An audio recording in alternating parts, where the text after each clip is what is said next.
we're going to look at example 8. Example 8 are working out the quantity as a percentage of another in a real world context. So if we look at question A, Beth solved 52 problems out of 60 problems presented in her uni exam. Calculate the percentage of problems that she solved. Round your answer to one decimal place. So firstly, we make our fraction. She solved 52 out of a possible 60. To turn that into a percentage, we multiply by 100%. We carry the percent sign across, and then we put that into our calculator, and we get 86.66.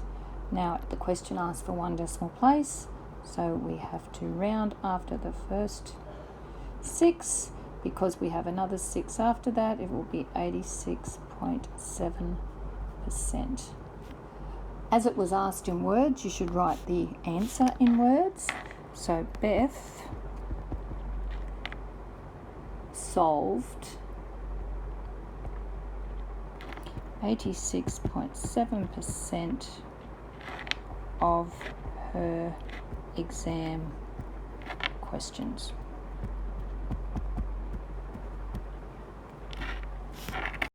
Okay, so now we're going to do B. Levi has a student savings account with $20 in it. He receives 98 cents in interest. Calculate the percentage interest rate for this account. Round your answer to one decimal place. So Levi got 98 cents interest, but he had $20 in the account. So we need to turn our dollars into cents. So $20 times 100 cents equals 2,000 cents. So now we make our fraction. 98 over 2,000 times, to turn it into a percentage, multiply by 100%. So we take our percent sign across.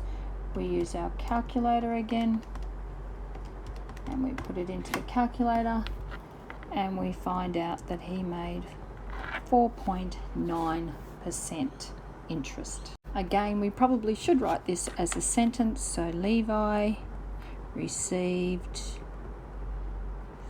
4.9% interest.